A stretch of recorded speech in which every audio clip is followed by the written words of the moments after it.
Len says that in 2013, their lawyer told them that their villa was built completely legally and that the planning permission should never, ever have been revoked. But that's obviously come far too late. Shocking as Len and Helen's case is, there are others in exactly the same position, indeed so many, that the Spanish authorities have now passed new legislation to tackle the problem.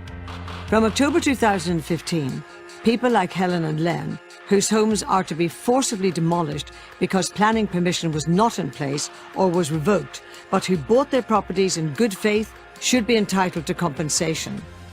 And that's something that international property lawyer Stefano Lucatello thinks is long overdue for anyone who finds themselves in the same boat.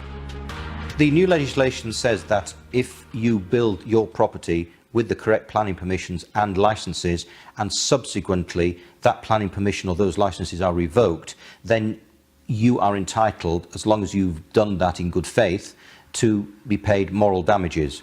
The extent of moral damages we don't know yet. It could be the full value of your property, or it could be a token payment. What's more, the new legislation says that if you are entitled to compensation in future, these damages should be paid in full before the bulldozers move in.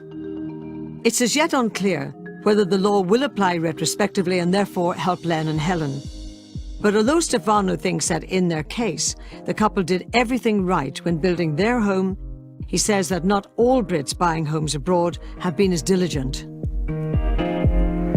Unfortunately, people, when they go abroad and they're in the mood for buying, they forget their common sense at the airports. The concepts of international law, international property law especially, are completely different to those that we have in the United Kingdom or English law, so that you must have a lawyer who is qualified in that jurisdiction to help you.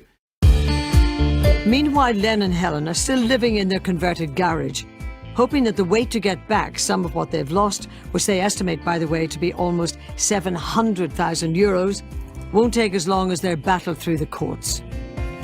We get compensation and we get the licence back.